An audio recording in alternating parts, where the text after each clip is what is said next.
Elles sont 3 femmes, entre 2 auditions, à nous recevoir. Leur mission, recueillir le témoignage des victimes d'abus sexuels au cœur de l'Église catholique. 5 d'entre elles ont accepté de déposer le fardeau que souvent elles portent depuis des dizaines d'années. Aucune n'a accepté de nous rencontrer dans ce cadre-là. Une audition est toujours un moment particulier. Il y a un climat de confiance qui est à installer, il y a une confidentialité bien sûr qui est à rappeler.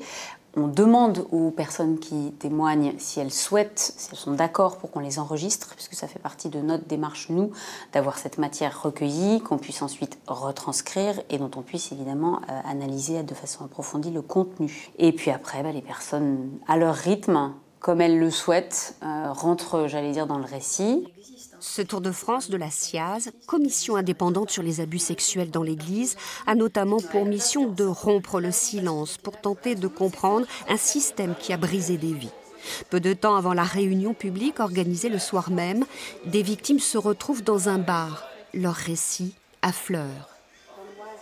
Le jour des 8 ans de ma petite fille, c'est là que j'ai pris conscience, je me suis dit, c'est pas possible, il faut que je parle de ce qui m'est arrivé, parce que j'avais 8 ans moi aussi, les faits se sont passés.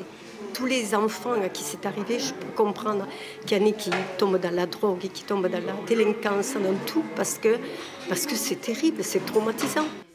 Ils sont une petite centaine, victimes, témoins, leur histoire souvent frappée de prescription. Pas la douleur de vivre au quotidien. Présent, en toute discrétion, l'archevêque de Toulouse est pris à partie. Moi, je ne veux pas me situer en dehors de cela et que je suis partie prenante de toutes ces questions douloureuses qui nous atteignent en profondeur. Depuis sa mise en place, la SIAZ a reçu 4500 appels et auditionné un peu plus de 130 personnes.